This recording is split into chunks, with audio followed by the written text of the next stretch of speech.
Hello विद्यार्थियों, आप सभी को मेरा नमस्कार। आज के इस गणित की कक्षा में हम लेकर के आए हैं एक बहुत ही महत्वपूर्ण टॉपिक जो कि वास्तविक संख्याओं पर आधारित है। और इस वास्तविक संख्याओं के टॉपिक में यानी रियल नंबर के टॉपिक में हम पढ़ेंगे आज यूक्लिड विभाजन एल्गोरिथम। ये यूक्लिड विभाजन एल्गोरिथम है क्या? ये भाग संक्रिया के फॉर्मेट पर आधारित है। यानी अपन जब भी कोई भाग प्रक्रिया संपन्न करते हैं तो भाग के फॉर्मेट में अपना होता है भाजक, इधर होता है भाज्य और इधर होता है भागफल, और इसका एक पार्ट होता है जो नीचे की ओर होता है, वो है शेषफल। यानी इस भाग की प्रक्रिया के वेरिफिकेशन के लिए, यानी इसके लिए जो प्रतिबंध बनाया गया है वही यूक्लिड विभाजन एल्गोरिथम कहलाती है। यानी इसका जो प्रतिबंध है वो इस प्रकार होगा,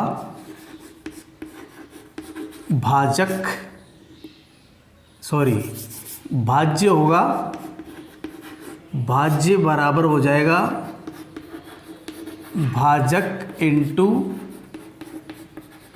भागफल और प्लस शेषफल। ये इस भाग के फॉर्मेट का वास्तविक रूप है। यानी इस प्रतिबंध के आधार पर जो भी अपन भाग प्रक्रिया संपन्न करते हैं उसका वेरिफिकेशन यानी सत्यापन किया जा सकता है। यानी यहाँ पर भाज्य ले रहे हैं, उसमें किस संख्या का भाग दे रहे हैं, क्या भागफल प्राप्त हो रहा है और क्या शेषफल प्राप्त हो रहा है, ये सभी मान यहाँ से इसमें रिप्लेस करने पर ये प्रतिबंध यदि संतुष्ट हो जाता है तो हम ये निर्णय कर लेते हैं कि हमने जो भाग किया है वो बिल्कुल सही है। अर्थात ये भाग के सत्यापन का एक फॉर्मूला है। लेकिन इसमें भाग के सत्यापन के लिए महत्वपूर्ण बात है ये शेषफल। ये जो शेषफल है इसको रिमेन कहते हैं अपन। ये जो शेषफल है वो इसके सत्यापन का निर्णय करेगा कि हमने जो भाग किया है वो सही है या गलत। इसका निर्णय यहाँ से होगा कि यदि शेषफल जो है शेषफल है वो भाजक से क्या होना चाहिए? छोटा होना चाहिए।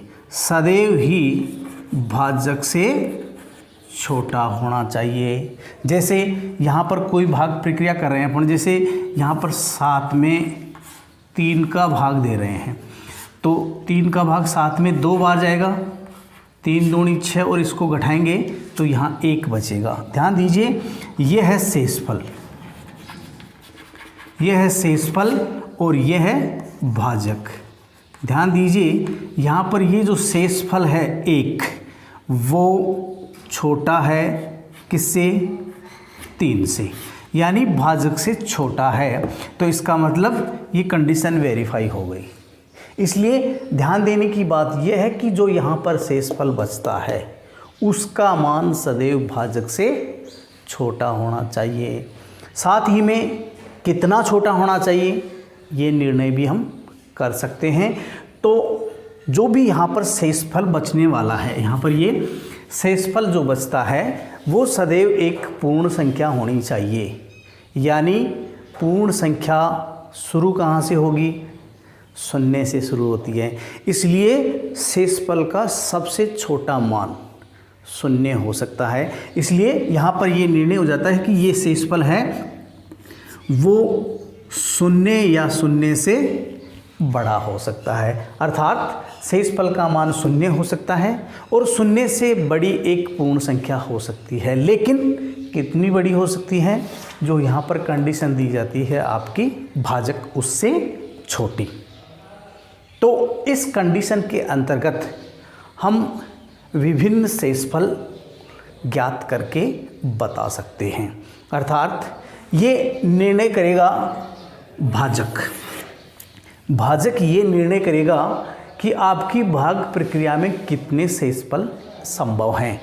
तो हम एक भाजक लेकर के देख लेते हैं कि कितने शेषफल उसके संभव हैं। यदि यहाँ पर हम भाजक 6 मानते हैं तो अपना यूक्लिड विभाजन एल्गोरिथम हो गया भाज्य बराबर 6 इंटू भागफल प्लस शेषफल। यहाँ पर ध्यान दीजिए, हमने भाजक को 6 चुना है, लेकिन यहाँ पर प्रतिबंध मैंने बता दिया है कि भाजक जो लिया है उसके आधार पर हम इस प्रतिबंध के लिए शेषफल काउंट कर सकते हैं और उन्हें बता सकते हैं। इसलिए ध्यान दीजिए, इस प्रतिबंध के आधार पर शेषफल कौन से होंगे? भाजक से छोटे, यानी 6 से छोटे। और कहाँ तक? 0 तक। अर्थात इसके लिए शेषफल कौन कौन से हो सकते हैं? 0, 1, 2, 3, 4 और 5। इस प्रकार से ये 6 शेषफल इसके लिए पॉसिबल हैं।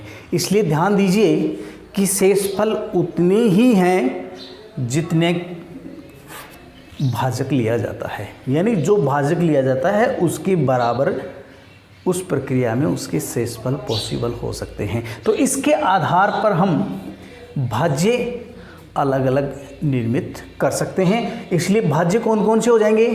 यहाँ पर शेषफल का मान इनमें से प्रयुक्त करते जाएंगे और भाज्य हमें प्राप्त होते रहेंगे। तो भाज्य प्राप्त करने के लिए क्या करेंगे वो मैं थोड़ा सा इधर कर देता हूँ कि पहला भाज्य क्या हो जाएगा? पहला भाज्य हो जाएगा 6 इंटू भागफल प्लस 0। दूसरा क्या हो जाएगा? भाज्य संभव है 6 इंटू भागफल प्लस 1, यानी यहाँ पर इस शेषफल की जगह ये मान प्रयुक्त करते जाएंगे। तीसरा हो जाएगा भाज्य बराबर 6 इंटू भागफल प्लस 2। चौथा हो जाएगा भाज्य बराबर 6 इंटू भागफल प्लस 3। पाँचवा हो जाएगा भाज्य इक्वल टू 6 इंटू भागफल प्लस 4। और छठा हो जाएगा भाज्य बराबर 6 इंटू भागफल प्लस 5। इस प्रकार से इस शेषफल के आधार पर हम विभिन्न प्रकार से भाज्य प्राप्त कर सकते हैं। यानी इस शेषफल के आधार पर, अर्थात भाजक के इस मान के लिए शेषफल के इस आधार पर हम कितनी वास्तविक संख्याएं ज्ञात कर सकते हैं? भाजक के बराबर। अर्थात यदि भाजक आप 6 ले रहे हैं तो 6 वास्तविक संख्याएं प्राप्त होती रहेंगी। यदि आप इसकी जगह और अन्य कोई भाजक चुन रहे हैं तो उसके बराबर आपको वास्तविक संख्याएं प्राप्त होती जाएंगी। आगे की प्रक्रिया इनमें सम या विषम होना, इनका वर्ग करना या इनके घन से संबंधित जो भी समस्याएं हैं वो हम आने वाले अगले वीडियो में पूरी करेंगे।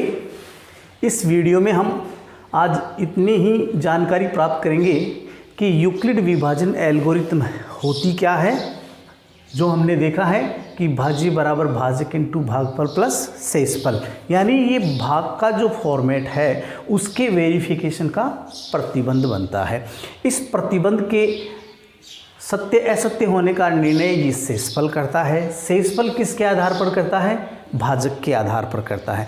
यानी जो आप भाजक लेते हैं वो शेषफल काउंट करेगा, कितने शेषफल हो सकते हैं, उसके आधार पर हम वास्तविक संख्याएं बता सकते हैं कि इस भाजक के लिए कितनी वास्तविक संख्याएं पॉसिबल हैं, जो हमने निर्णय करके और क्लियर करके बता दिया है कि जो भाजक होता है उसके बराबर वास्तविक संख्याएं होती हैं, लेकिन शेषफल जो होते हैं वो उससे छोटी सभी पूर्ण संख्याएं ली जा सकती हैं। उसके आधार पर हम ये वास्तविक संख्या निर्मित कर सकते हैं। इनको शॉर्ट में हम जैसे भाज्य को a इक्वल टू भाजक को b इंटू भागफल को q यानी क्यूसेंट होता है और प्लस शेषफल को r के रूप में भी व्यक्त करते हैं, जहाँ अभी ये जो प्रतिबंध लिखा है उसको हम शॉर्ट फॉर्म के रूप में लिख सकते हैं कि 0 is less than equal to r is less than b, यानी शेषफल का मान 0 या 0 से बड़ा और भाजक से छोटा होना चाहिए। ये इस कंडीशन के वेरिफिकेशन की एक महत्वपूर्ण शर्त है जो हम इसमें प्रयुक्त करते हैं। तो इस प्रमेय पर आधारित आगे की समस्याएं हम बाद में पूरी करेंगे, अगले वीडियो में पूरी करेंगे। तब तक के लिए सभी विद्यार्थियों को नमस्कार। आशा करता हूं कि आज की ये क्लास आप सभी को समझ में आई होगी और इस चैनल को सब्सक्राइब करना ना भूलिए, साथ ही में वीडियो को लाइक कीजिए, शेयर कीजिए। धन्यवाद।